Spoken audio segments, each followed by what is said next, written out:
Nandyal news 9 కి స్వాగతం. ముందుగా ముఖ్యాంశాలు. నంద్యాలలో సీఎం చంద్రబాబు నాయుడు పర్యటన ఏర్పాట్లను పర్యవేక్షించారు మున్సిపల్ ఆర్డీ విశ్వనాథ. కొత్త జిల్లాలో ట్రెజరీ భవన నిర్మాణాలు ఏళ్ల తరబడి ఒకే చోట పనిచేస్తున్న వారిని త్వరలో బదిలీ చేస్తాం. డైరెక్టర్ మోహన్ రావు వెల్లడి. నంద్యాల ఆర్టీసీ డోర్ డెలివరీ చేయలేమంటూ చేతులెత్తేసిన యాజమాన్యం నెల రోజుల పాటు ప్రచారానికే పరిమితం.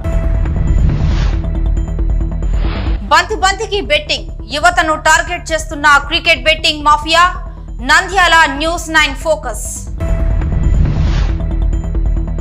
బనగానపల్లె కోవలకుంట్ల పట్టణంలో మహిళా బ్యాంకు పేరుతో ఘరానా మోసం.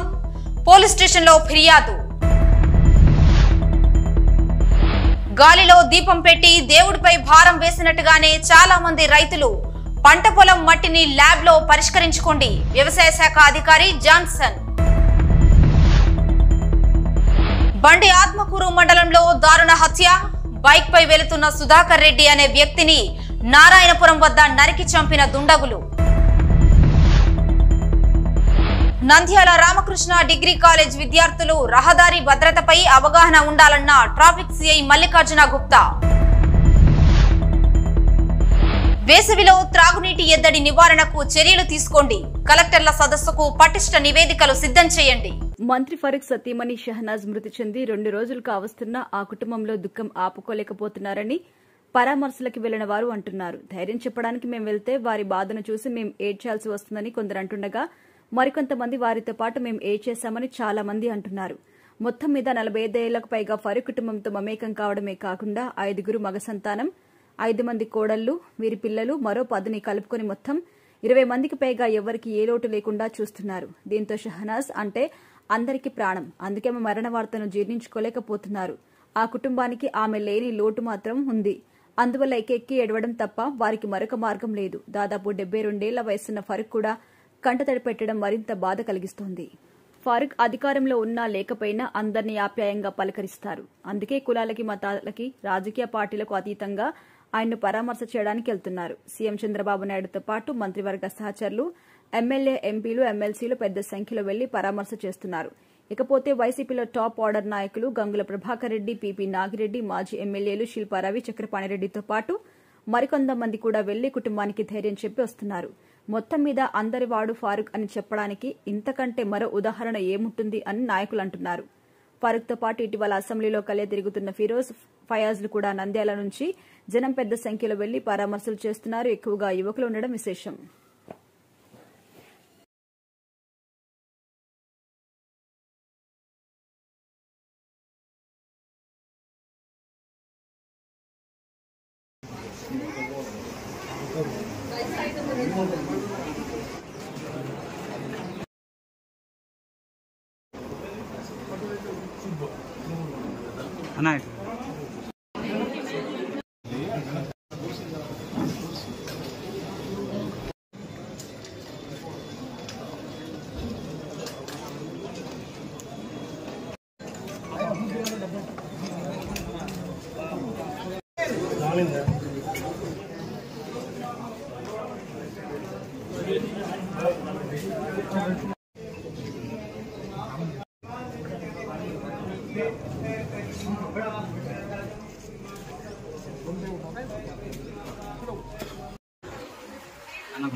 సీఎం చంద్రబాబు నాయుడు పర్యటన ఏర్పాట్లను పర్యవేక్షించారు municipal RD Viswanatha engineering SE Rammohan. CM Chandrababu సందర్శించే మున్సిపల్ డంపింగ్ యార్డ్ను పరిశీలించారు. అక్కడ జరుగుతున్న ఏర్పాట్లను చూసి త్వరితంగా పూర్తి చేయాలని ఆదేశించారు. అనంతరం చిన్న చెరువును, ఎస్ఎస్ ట్యాంకులను సందర్శించి వేసవిలో నీటి లభ్యత గురించి వాటర్ వర్క్స్ అధికారులను అడిగి తెలుసుకున్నారు. వీరి వెంట కమిషనర్ నిరంజన్ రెడ్డి, సిబ్బంది ఉన్నారు.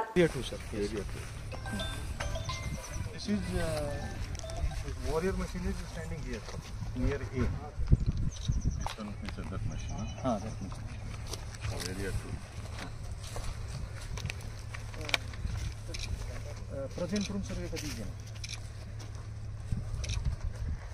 This is 1.68.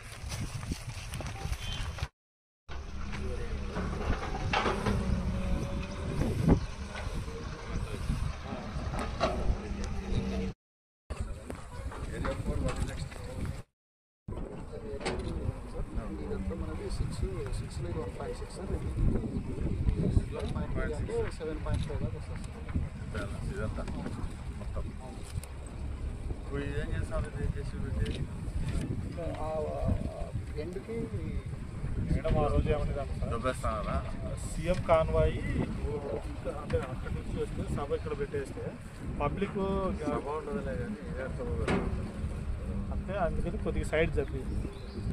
ఇదంతా ఏంది? ఇది మనది ఫ్రెష్ వేస్ట్ సార్. సో మీరు ఇప్పుడు ఈ ఏరియా వరకు అతను అతను క్లియర్ చేసుకుంటారు. మీరు క్లియర్ చేస్తారు. మనం చేస్తున్నాం సార్ ప్యారలల్గా మనం సో ఇప్పుడు సార్ ఈ గాలి రివర్స్ అయిపోయింది. Already it's clear sir. Fresh bus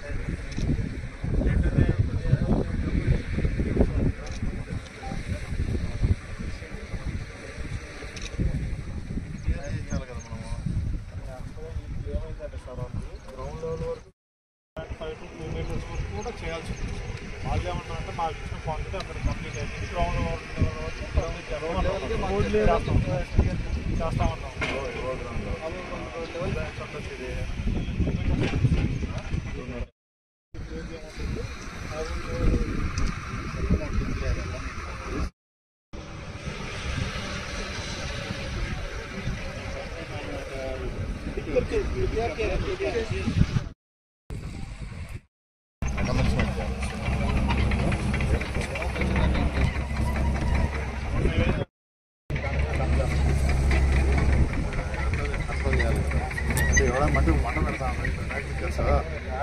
అది ఒక రీజన్ ఉంది. యాక్చువల్గా ర్యాక్ పికర్స్ ఒక 30 మెంబర్స్ ఇక్కడ ఉన్నారు సార్. ఆ 30 మెంబర్స్ దాదాపు ఒక 15-20 days ఆపేశారు. అయినప్పటికీ కూడా ట్రైన్ అనేది ఆగడం అంటే వాళ్ళు కూడా చెప్పేసి కూడా అయ్యా తగలబెడితే మేము ఏరుకోవడానికి ఏముండదు. టైం పెట్టండి ఫస్ట్. వాళ్ళ లోపల వచ్చి బట్ ఉంటుందండి అంతే కదా.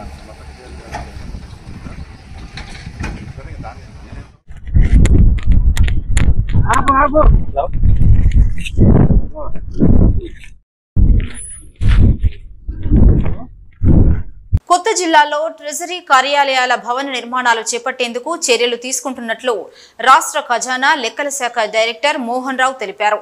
అదేవిధంగా నంద్యాల సబ్ ట్రెజరీ కార్యాలయం డైరెక్టర్ మోహన్ రావు ఆకస్మిక తనిఖీల్లో భాగంగా ట్రెజరీ కార్యాలయంలో రికార్డు రూమ్లు ప్రశ్నించారు. అనంతరం సిబ్బంది పనితీరుపై ఆరా తీశారు. సిబ్బంది డైరెక్టర్ మోహన్ రావు అడుగుతున్న ప్రశ్నలకు సమాధానం చెప్పలేకపోయారు. విధుల పట్ల ఎవరు కూడా నిర్లక్ష్యం వహించినా వారిపై చర్యలు తీసుకోవడం జరుగుతుందని ఈ సందర్భంగా డైరెక్టర్ మోహన్ రావు మాట్లాడారు. ట్రెజరీ కార్యాలయంలో 2024-25 సంవత్సరంలో జరిగిన లావాదేవీలపై ఖజానా శాఖ నిర్వహిస్తున్న వార్షిక తనిఖీలను పరిశీలించారు. ఏడాదిలో వివిధ పద్ధతుల కింద జరిగిన లావాదేవీలు, ఉద్యోగుల జీతభత్యాలు, పెన్షన్ చెల్లింపులు తదితరాలను పరిశీలన చేస్తున్నామన్నారు.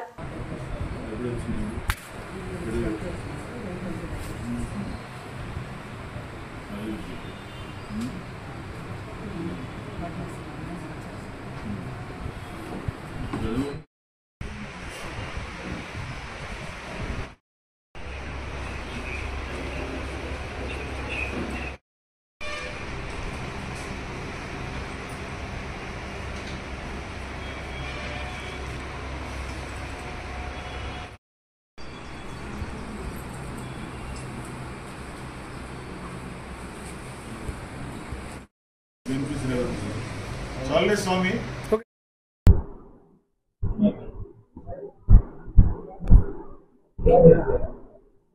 Kurnool district treasury annual inspection సందర్భంగా ఈరోజు నిన్న కర్నూలు ఇన్స్పెక్షన్ చేసాం. డిస్ట్రిక్ట్ ట్రెజరీ రాష్ట్రంలో ఉన్న 26 జిల్లాల్లో one of the major district Kurnool జిల్లా. ఈ మధ్యన సెపరేట్ అయిన సందర్భంగా నంద్యాల కూడా అవకాశం మీద విజిట్ చేయాలనేది భాగంగా సబ్ ట్రెజరీలో దగ్గరగా మాకు 206 సబ్ ట్రెజరీస్ ఉన్నాయి. నంద్యాల సబ్ ట్రెజరీ అనేది చాలా మేజర్ సబ్ ట్రెజరీ.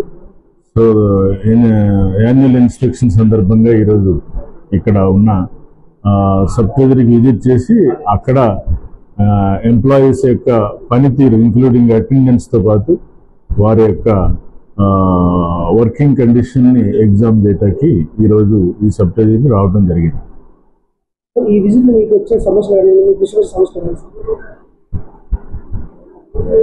సమస్యలు అంటే ప్రజెంట్కి ఇప్పుడు మాకు లైఫ్ సర్టిఫికేట్ తీసుకుంటున్నాం మేము ఎంప్లాయీస్ దగ్గర నుంచి, పెన్షనర్ దగ్గర నుంచి. దగ్గరగా రాష్ట్రంలో 3,70,000 మంది పెన్షనర్స్ ఉన్నారు. ఈ యొక్క సబ్ ట్రెజరీలో 4,200 మంది పెన్షనర్స్ ఉన్నారు. ఇక్కడ already 95 above life certificate apply చేయడం జరిగింది. వెరీ లిమిటెడ్ ఉన్నారు, వాళ్ళని కూడా అతి త్వరలో తీసుకున్నది ఇన్స్ట్రక్షన్ ఇస్తున్నాం. అట్లాగే బిల్స్లో కానీ పెన్షన్లో కానీ ఏ విధమైన సిస్టమ్ ఫాలో అవుతున్నారు, I am verifying the records. Thank you. Mohan Rao Netala. Thank you. Nandyal RTC cargo parcel సంస్థ డోర్ డెలివరీలో వెనుకంజ వేసింది. పార్సిల్ ఉత్పత్తులను డోర్ డెలివరీ చేస్తామంటూ ఆర్భాటంగా ప్రకటనలు చేసిన ఆ సంస్థ అమల్లో మాత్రం విఫలమైంది. డోర్ డెలివరీకి అనుగుణంగా మానవ వనరులు సమకూర్చడంలో సరైన ప్రణాళికలు లేకపోవడంతోనే యాజమాన్యం చేతులెత్తేసిందన్న విమర్శలు వినిపిస్తున్నాయి. ఆర్టీసీ సొంతంగా 2016 నుంచి కార్గో పార్సిల్ సంస్థకు శ్రీకారం చుట్టింది. వస్తువులు ఎక్కడి నుంచి ఎక్కడికైనా 24 గంటల్లో చేరేలా ప్రణాళికలు రూపొందించింది. వస్తు రవాణా గ్యారంటీ, నమ్మకంతో కూడిన వ్యాపారం కార్గో నిర్వహిస్తోంది. సరుకు రవాణాపై కిలోమీటర్ల దూరం, వస్తువు బరువును బట్టి ఛార్జీ నిర్ణయిస్తున్నారు. రవాణా సంస్థకు నిత్యం ప్రజల నుంచి ఆదరణ పెరుగుతోంది. ఇక్కడ నుంచి నిత్యం జిల్లాలోని పట్టణ ప్రాంతాలతో పాటు ప్రధానంగా హైదరాబాద్, విజయవాడ, విశాఖపట్నం, రాజమండ్రి, అనంతపూర్ ప్రాంతాలకు పెద్ద ఎత్తున సరుకు రవాణా జరుగుతుందని అధికారులు తెలిపారు. ఆర్టీసీ డిపోలో ఉన్న కొరియర్ పార్సల్స్ చేయటానికి సరైన వ్యక్తులు రాకపోవడంతో అక్కడ ఏజెంట్లు చేతులెత్తేశారు. ఎవరికి కొరియర్ వచ్చినా వారే ఆర్టీసీ డిపోకు వచ్చి పార్సల్స్ తీసుకువెళ్తున్నారు. పార్సిల్తో పాటు డోర్ డెలివరీ కూడా ఉందంటూ ఫ్లెక్సీలతో ప్రచారాలు చేపట్టారు. ఇందుకోసం 1 రోజుల పాటు ప్రచార కార్యక్రమం చేపట్టారు. ఆ 1 రోజుల పాటు డోర్ డెలివరీ చేసిన అధికారులు తర్వాత మాత్రం నిలిపివేశారు. ప్రస్తుతం డోర్ డెలివరీ అడిగితే లేదంటూ సమాధానం చెప్పడంతో అనేక మంది వెనుదిరిగిపోతున్నారు. అయితే డోర్ డెలివరీకి అవసరమైన మానవ వనరులను సమకూర్చుకోవడంలో విఫలమైందన్న విమర్శలు వినిపిస్తున్నాయి.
డోర్ డెలివరీ సరదా ఏమంటారు అడిగితే ఐపీఎల్ కు క్రికెట్ క్రీడాకారులు సన్నద్ధమవుతుండగా, పోటీలకు నిర్వాహకులు ఏర్పాట్లు చేస్తుండగా, తమ అభిమాన క్రీడాకారుని మెరుపులను చూసి మైమరిచేందుకు అభిమానులు ఎదురుచూస్తుండగా బెట్టింగ్లకు బుకీలు, పంటర్లు సిద్ధమవుతున్నారు. శనివారం నుంచి ఐపీఎల్ పోటీలు ప్రారంభం కానున్నాయి. దీంతో యువతే లక్ష్యంగా జిల్లాలో బెట్టింగ్ల మాఫియా ఏర్పాట్లు చేసుకుంటోంది. ప్రతి బాల్ కు బెట్టింగ్ నిర్వహించేందుకు ల్యాప్టాప్లు, మొబైల్ ఫోన్లను సిద్ధం చేసుకుంటోంది. ఈసారైనా డబ్బు సంపాదించాలని అత్యాశతో జూదరులు సమాయత్తమవుతున్నారు. క్రికెట్ పందాల వైపు యువతే ఎక్కువగా ఆసక్తి చూపుతోంది. కళాశాల విద్యార్థులు మొబైల్ యాప్ ద్వారా అత్యధికంగా పందాలు కాస్తున్నారు. మొబైళ్లు, ల్యాప్టాప్లు, బంగారు చైన్లు, బైకులు, కార్లు కుదువపెట్టి అప్పులు తీసుకుని పందాలు కాస్తున్నారు. చివరకు జీవితాలనే నాశనం చేసుకుంటున్నారు. పిల్లలపై తల్లిదండ్రులు నిరంతరం పర్యవేక్షిస్తూ బెట్టింగ్ మాయలో చిక్కుకోకుండా చూడాలని పలువురు సూచిస్తున్నారు. మ్యాచ్లు జరుగుతున్నప్పుడు ఫోన్లతో పిల్లలు ఏం చేస్తున్నారో గమనించాలని, విలువైన వస్తువులు కనిపించకపోయినా ఒత్తిడికి, ఆందోళనకు గురవుతున్నా పెద్దలు అప్రమత్తమవ్వాలని హెచ్చరిస్తున్నారు. ఏది ఏమైనా మే 25 వరకు తల్లిదండ్రులు జాగ్రత్తగా ఉండాలంటున్నారు.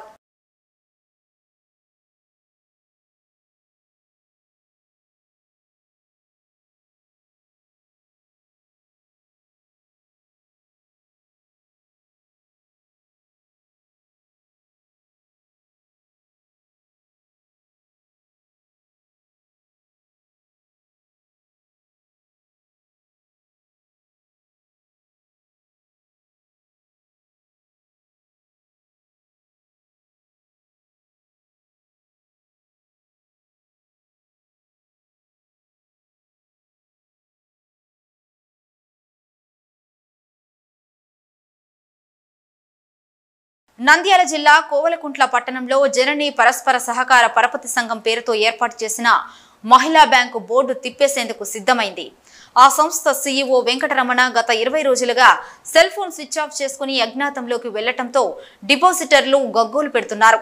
పట్టణానికి చెందిన ప్రముఖ మహిళలు ఒక్కొక్కరు లక్షల్లో సొమ్మును ఆ పరపతి సంఘంలో డిపాజిట్ చేయడంతో వారిలో తీవ్ర ఆందోళన నెలకొంది. సీఈఓ స్వస్థలం కడపకు వెళ్లి వచ్చిన వారికి నిరాశ మిగిలింది. జననీ మ్యాక్స్ లిమిటెడ్ సంస్థ వ్యవస్థాపక సీఈఓ వెంకటరమణ అందుబాటులో లేకపోవడంతో డిపాజిటర్లు పోలీస్ స్టేషన్కి వెళ్లి పోలీసులకు ఫిర్యాదు చేశారు. CEO Venkataramana phone switch off చేసి ఎస్కేప్ అయ్యి వెళ్లాడని మహిళా బ్యాంక్ సెక్రటరీ పద్మావతి అంటున్నారు. బ్యాంక్ సీఈఓ వెంకటరమణ మాటలు నమ్మి తాము సభ్యులుగా చేరామని కొంతమంది మహిళలు అంటున్నారు.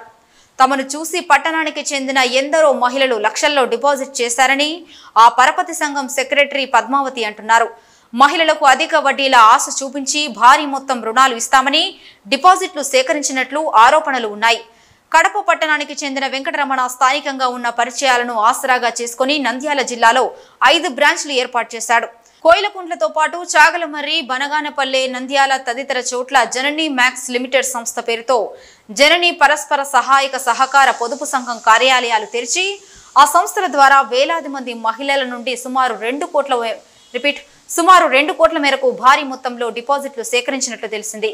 ఈ సంస్థల్లో డబ్బు పొదుపు చేసిన డిపాజిటర్లు ఆ కార్యాలయం చుట్టూ తిరుగుతుండటంతో వారికి చెల్లించేందుకు నగదు అందుబాటులో లేకపోవడంతో ఆ సంస్థలో పనిచేస్తున్న సిబ్బంది ఆందోళన చెందుతున్నారు.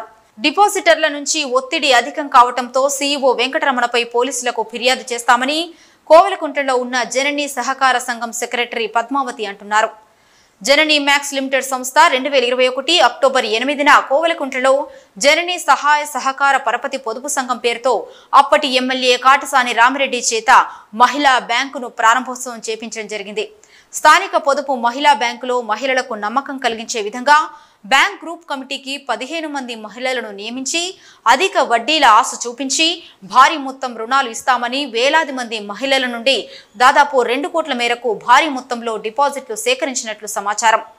కోవెలకుంట్ల మహిళా పొదుపు బ్యాంకు సెక్రటరీగా ఉన్న పద్మావతి అనే మహిళా సహకారంతోనే సీఈఓ వెంకటరమణ భారీ ఎత్తున డిపాజిట్ సేకరించి సొమ్ము చేసుకుని అజ్ఞాతంలోకి వెళ్లినట్లు స్థానికంగా చర్చనీయాంశంగా మారింది. పొదుపు మహిళా బ్యాంకు గ్రూపు కమిటీ సెక్రటరీగా ఉన్న పద్మావతితో పాటు సభ్యులు, సిబ్బంది లబోదిబో ఇవ్వమంటూ మొత్తుకుంటున్నారు. డిపాజిటర్లకు డబ్బులు చెల్లించకుండా ఎస్కేప్ అయిన సీఈఓ వెంకటరమణపై పోలీస్ స్టేషన్లో ఫిర్యాదు చేశారు.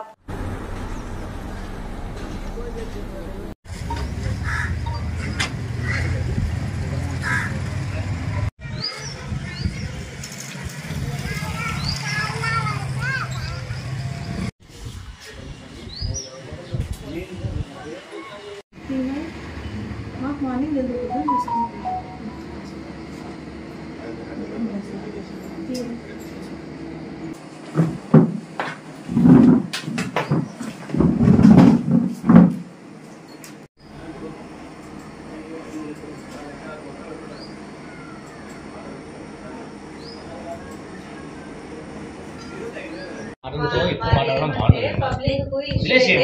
మాకు 4 లక్షలు 5 లక్షలు అమౌంట్ రావాలి. 4 లక్షలు 5 లక్షలు రావాలంటే కరెక్టేమ్మా. ఇప్పుడు 4 లక్షలు మేడం గారు మీరు 4 లక్షలు 5 లక్షలు రావాలి ఒక్కొక్కరికి అంటున్నారు. మరి 900 మంది ఇటు 4 లక్షలు వేసుకుని కూడా ఎంత అవుతారు? 50% కట్టింటారా? 50% కట్టింటారా? 10% అట్లా సార్ ఎంతమంది కట్టినారు 4 లక్షలు? లీడింగ్ చూసాం గోల్డ్ ఎంతమంది పెట్టినారు? గోల్డ్ ఏం పెట్టే సార్ గోల్డ్ పెట్టా ప్లాస్టిక్ పెట్టా అసలే తెలియదు ఆమె చూడు సార్ వాళ్ళ సేవింగ్స్ ఎంత ఉంటే దానికి 3 ఇస్తున్నాం సార్. సేవింగ్స్ ఎంత అంత 3 ఇస్తున్నారు. 10,000 ఉంటే సేవింగ్స్ 30,000 వాళ్ళకి లోన్ ఇస్తారు. సేవింగ్స్ ప్రాసెస్ అట్లా పెట్టినారు. ఎంతమందికి లోన్ ఇచ్చినారు? 60 మంది దాకా ఇచ్చుంటాం సార్. 60-70 మంది దాకా. ఎంత అమౌంట్ ఇచ్చినారు? అదే వాళ్ళ సేవింగ్స్ బట్టి ఇచ్చినారు. కరెక్ట్ అమ్మా. 60-70 మందికి అమౌంట్ ఒక్కొక్క బెనిఫిషియరీకి ఎంత అమౌంట్ లోన్ ఇచ్చినారు? 90 లక్షల దాకా ఉంది. ఒక్కొక్క బెనిఫిషియర్ 90 లక్షలు ఇచ్చినారా? 90 లక్షలు. పబ్లిక్ మీరు రుణాలు ఇచ్చినది 90 లక్షలు అయితే మీరు పబ్లిక్ నుంచి వసూలు చేసినది ఎంత? మహిళల నుంచి వసూలు చేసిన అమౌంట్ సేవింగ్స్ అమౌంట్ 50 లక్షలు. మరి 50 లక్షలు అయితే 90 లక్షలు మీరే ఇచ్చినప్పుడు ఎవరైనా కూడా డబ్బులు వసూలు చేసుకున్నాకే ఉంటారు. కానీ మీ సీఓ ఎందుకు అప్స్కాన్ అయినట్టు దాని మీద చెప్పండి. మాకైతే తెలియదు సార్. ఆయన చెప్పడం ఏం చెప్పినాడంటే మాకు బ్యాంక్ పరంగా మేము అది ఇక్కడ లోన్ పెట్టినాము వస్తుంది లోన్ అని చెప్పి మాకు బ్యాంక్ పరంగా లోన్ అంటే ఎందుకు పెట్టాల్సి వస్తుంది? ఫండ్స్ సరిపోలేదని చెప్పినాడు సార్. మాకు ఫండ్స్ కావాలా? అసలు ఈ బ్యాంక్ మామూలుగా ఇక్కడ ఈ విధంగా పెట్టాలన్నటువంటి ఆలోచన ఎట్లా కలిగింది ఆయనకు? అన్నోన్ పర్సన్ అతని. గాలిలో దీపం పెట్టి దేవుడిపై భారం వేసినట్టుగానే చాలా మంది రైతులు పంటకు కావలసిన పోషక విలువలు భూమిలో ఉన్నాయో లేవో తెలుసుకోకుండానే వ్యవసాయం చేస్తున్నారు. అధిక దిగుబడులే లక్ష్యంగా రసాయన ఎరువులు, పురుగు మందులు విచ్చలవిడిగా వినియోగిస్తున్నారు. దీంతో నేల నిస్సారంగా మారుతోంది. ఈ క్రమంలో ఆశించిన దిగుబడులు రాక నష్టపోతున్నారు. ఎకరాల్లో వివిధ పంటలు సాగు చేస్తున్నారు. పంట సాగు చేసే ముందు ప్రతి రైతు భూసారం తెలుసుకోవడానికి మట్టి పరీక్ష చేయించుకోవాలి. పంట కోత ముగిసిన నెల రోజులకు మట్టి నమూనా సేకరించాలి. భూసార పరీక్ష వల్ల ఏ పంట పండించాలో తెలుసుకోవచ్చు. రసాయన ఎరువు ఎంత వేయాలో తెలుస్తుంది. ఈ పరీక్ష చేయటం వల్ల భూమికి ఇటు రక్షగా ఉంటుంది. భూసారం ఎప్పుడూ ఒకేలా ఉండదు. వేసే పంటలు, వాడే క్రిమిసంహారకాలు, ఎరువులను బట్టి మార్పు చెందుతుంది. ఆ మార్పుల్ని ఎప్పటికప్పుడు కనిపెట్టి వ్యవసాయం చేస్తేనే మంచి దిగుబడులు వస్తాయని వ్యవసాయ శాస్త్రవేత్తలు, అధికారులు జాన్సన్ సూచిస్తున్నారు. రైతులు అనువైన సమయంలో భూసార పరీక్షలు చేయించుకోవడం ఉత్తమమని వారు తెలిపారు.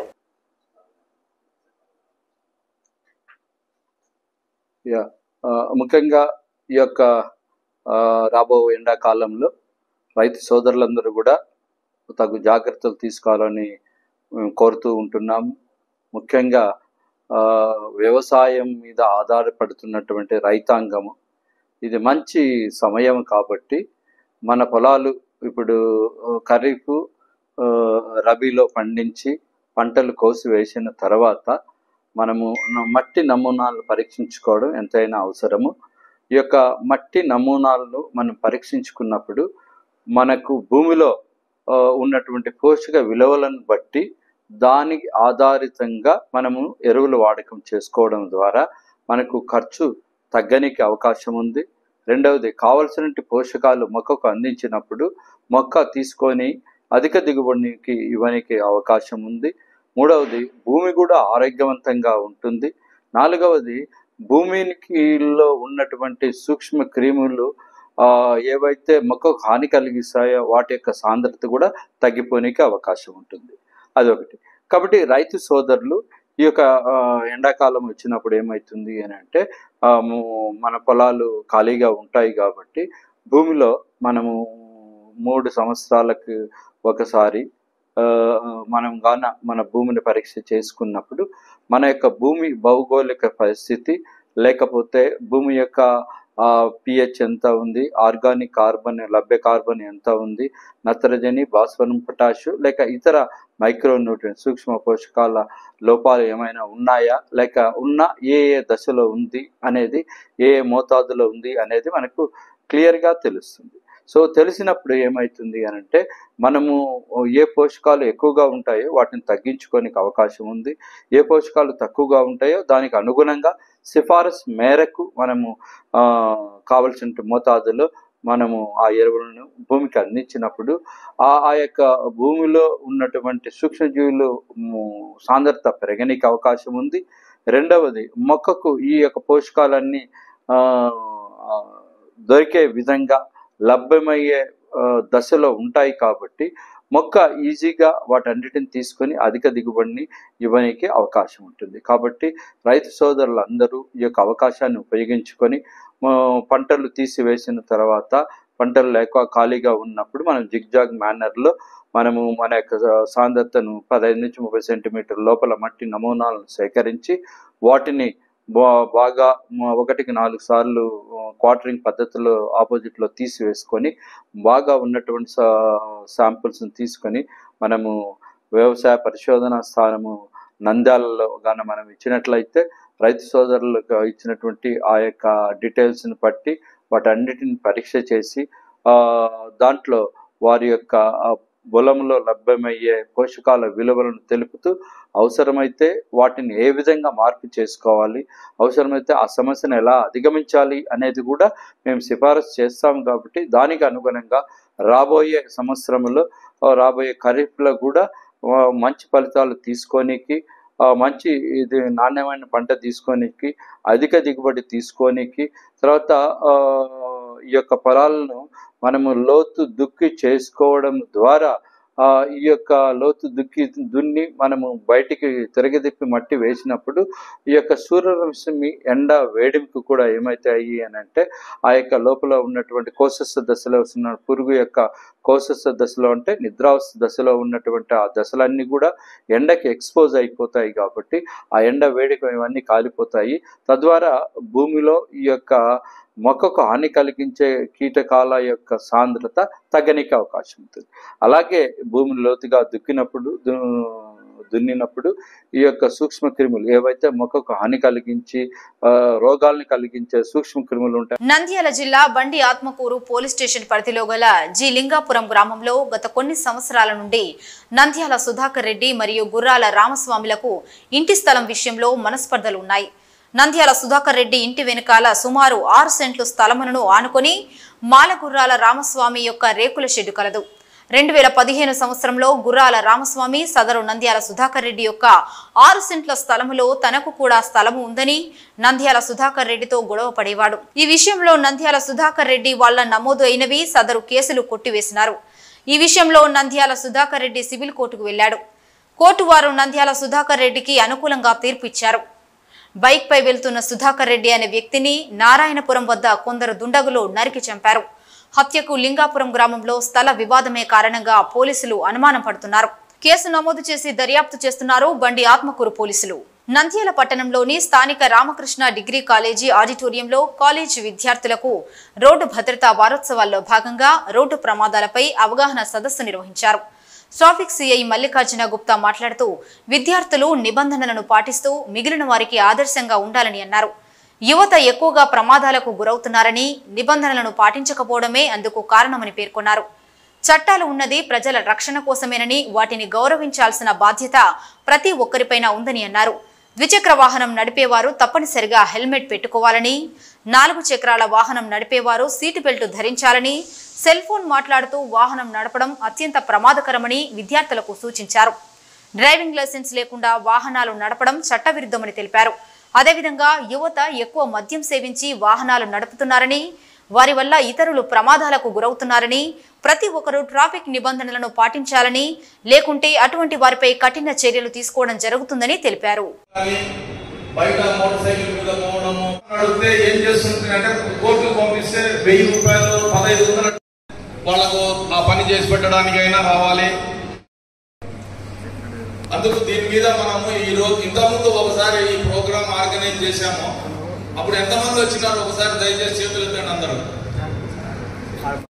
మనకు చాలా రూల్స్ అండ్ రెగ్యులేషన్స్ మీరు మీటింగ్ ముందు మీటింగ్ తర్వాత ఏమన్నా రోడ్డు నేను చెప్పిందంతా ఊరికే వేస్తా ఏమన్నా ఉపయోగం ఉందా? మీరు ముఖ్యంగా చదువు మామూలుగా చదువు అనేది అందరికి ఇంపార్టెంటే, కానీ విజ్ఞానం అనేది ఉండాలి. మనకు సమాజంలో ముఖ్యం. మనం బయట రోడ్డు మీదకి వచ్చినప్పుడు ఎట్లా బిహేవ్ చేయాలా, మనం ఎట్లా డ్రైవ్ చేయాలా అనేది ఇంపార్టెంట్. మనకు నాలెడ్జ్ అని చెప్పి ఈ ప్రోగ్రామ్ ఆర్గనైజ్ చేయడం జరిగింది. ఇప్పుడు నెక్స్ట్ స్లైడ్ బెటర్.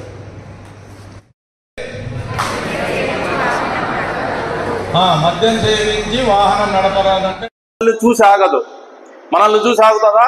మనం దూరకూడదు, ఎటువంటి పరిస్థితుల్లో లోపలికి దూరకూడదు. నిదానంగా మార్జిన్ చూసుకొని మనకు బండి పోయే అవకాశం ఉందా లేదా చూసుకొని మాత్రమే మనము బండిని నడపాలి. అంతే తప్ప మనం వస్తున్నాం కదా వాడెవడో చూసి ఆపుతాడు అనుకుంటే మాత్రము బండి ఎవరి కోసం ఆపరు. ప్రమాదం జరిగితే మళ్ళా మీరే బాధపడతారు. ఇప్పుడు ఇవన్నీ మేము పాంప్లెట్స్ కొట్టించినాం. ఇవన్నీ కొత్తవి as per GO issued by government of Andhra Pradesh. మనకు 1/3/2025 నుంచి ఆంధ్రప్రదేశ్ ప్రభుత్వము ఈ కొత్త చలానాలు ఇంప్లిమెంట్ చేయమని చెప్పింది. కానీ కొన్ని ఇబ్బందుల వలన ఇప్పుడు ఇంకా 1/3 నుంచి మనం ఇంప్లిమెంట్ చేయలేకపోతున్నాము. రేపు 1/4 నుంచి కంపల్సరీ ఇంప్లిమెంట్ అవుతుంది. తర్వాత మీరు దయచేసి సార్ 5,000 కట్టాలన్నా, మా నాన్న రైతు, మేము చిన్న కూరగాయల వ్యాపారం చేసుకుంటాము, తర్వాత లేకపోతే మా ఫాదరు చిన్న వ్యాపారస్తుడు, మాకు డబ్బులు లేవు, మేము స్టూడెంట్స్, మేము ఒకసారి క్షమించండి అంటే క్షమిస్తారా? ఉందా అది? వేసవిలో త్రాగునీటి ఎద్దడి తలెత్తకుండా ఆర్డబ్ల్యూఎస్ మున్సిపల్ అధికారులు పెద్ద ఎత్తున ముందస్తు చర్యలు తీసుకోవాలని జిల్లా కలెక్టర్ జి రాజకుమారి ఆదేశించారు. కలెక్టరేట్ కాన్ఫరెన్స్ హాల్లో ఈ నెల 25, 26 తేదీలలో రాష్ట్ర ముఖ్యమంత్రి నిర్వహించే కలెక్టర్ల సదస్సులో వివరించాల్సిన అంశాలపై సమీక్షించారు. జిల్లా రెవెన్యూ అధికారి రాము నాయక్, సంబంధిత జిల్లా అధికారులు పాల్గొన్నారు. ఈ సందర్భంగా జిల్లా కలెక్టర్ జి రాజకుమారి మాట్లాడుతూ వేసవిలో నీటి ఎద్దడిని నివారించేందుకు కేసీ కెనాల్, కుందు నది, ఎస్ఆర్బీసీ కాలువలపై ఆధారపడి ఉన్న 13 సమ్మర్ స్టోరేజ్ ట్యాంకులలో పూర్తిగా నీటిని నింపాలన్నారు. జిల్లాలో ఉన్న ఆర్ఓ ప్లాంట్ల నిర్వహణ సక్రమంగా ఉన్నాయో లేదో తనిఖీలు నిర్వహించి నివేదికలు ఇవ్వాలని ఫుడ్ సేఫ్టీ అధికారులను కలెక్టర్ ఆదేశించారు. వేసవిలో వడదెబ్బ, అతిసార వ్యాధులు ప్రబలకుండా తగు జాగ్రత్తలు తీసుకోవడంతో పాటు సంబంధిత వైద్య శాఖ అధికారులు అప్రమత్తంగా ఉండాలన్నారు.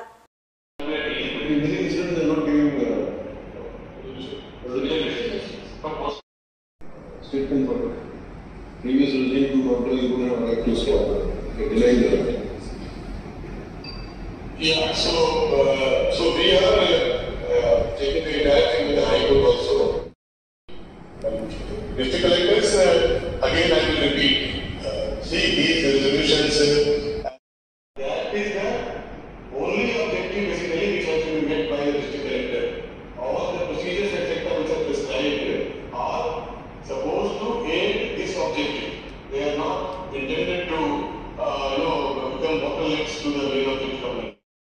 Legally also, the single we should be able to ensure that the state removed as well. So, what if Mandela was given every basis, what has given to this state? Yeah, so thank you, Rasa. Again, చూస్తూనే ఉండండి Nandyal news 9.